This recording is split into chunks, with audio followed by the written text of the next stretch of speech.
transformation des produits locaux pour plus de valeur ajoutée. Parlons à présent de cet exemple de retour réussi de migrants au pays. Alassane Diaby et son neveu ont décidé de cultiver la terre et de ne plus céder aux sirènes de l'Occident. Aujourd'hui, leur exploitation familiale de 5 hectares fait la fierté de Missira. C'est dans la région de Tambacounda où nous retrouvons notre reporter Tchorodian. L'agriculture, levier de lutte contre l'immigration clandestine et le chômage à Tambacounda. Dans ce périmètre agricole de 5 hectares, Alassane Diaby et ses épouses s'activent. Ce migrant de retour, natif de Missira, a tenté plusieurs fois l'aventure. J'ai beaucoup voyagé. Au début, j'étais en Côte d'Ivoire. J'ai beaucoup voyagé au Cameroun, en Guinée.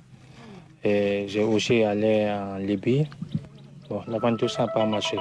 J'ai tenté d'aller en Europe, mais ça n'a pas marché. Maintenant, je suis là, chez moi, dans mon pays. Je me sens bien, je cultive.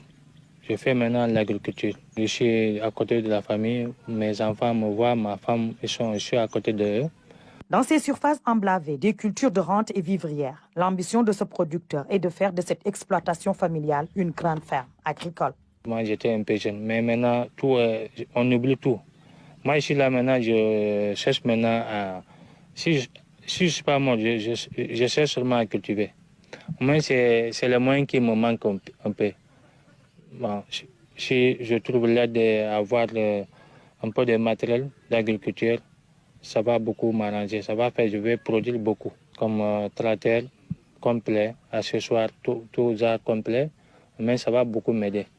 Mohamed, neveu d'Alassane, a voulu emboîter le pas à son oncle. J'étais en Espagne d'abord, et puis j'ai fait là-bas 2 mois et quelques jours.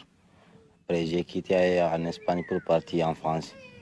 Ils m'ont attrapé dans la frontière de Perpignan. Et puis, ils m'ont mis dans une centre de rétention. Un mois après, je suis parti à Paris, en ambassade de Sénégal. L'ambassadeur a signé d'amener en Sénégal. Le conseil que je veux donner à des jeunes, c'est de rester ici, travailler. Parce que même là-bas, si tu es parti là-bas, ce qu'on croit, si tu es parti là-bas, tu vas avoir beaucoup de changements. Mais lorsque je suis parti, j'ai vu les champs, des hectares. De mieux de rester ici, travailler, c'est bon quoi. Ces femmes, fidèles à leur terroir, n'ont jamais quitté Missira, malgré les outils de travail encore rudimentaires. Tout ce que je récolte ne me sert que de nourriture, pas plus. Travailler dans ces conditions, c'est très difficile. Notre souhait est d'avoir des tracteurs, car avec les moyens qu'il faut, on peut bien réussir chez soi. Depuis 5 ans qu'il est de retour au Bercail, Alassane Diaby s'investit dans l'agriculture. Il a tenté plusieurs fois de bénéficier des intrants agricoles et des semences subventionnés par l'État du Sénégal en vain. Une entrave à son souhait de devenir un grand producteur agricole du Sénégal oriental.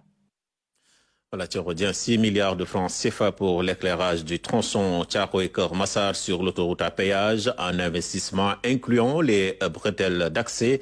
À ce jour, le trafic sur le péage a atteint les 50 000 passages par jour et c'est une clause du contrat de concession qui a obligé la SECA à honorer cet engagement. Il s'agit aussi d'assurer la satisfaction des usagers. Visite de chantier sur l'autoroute à péage. Un reportage à Biboumaï.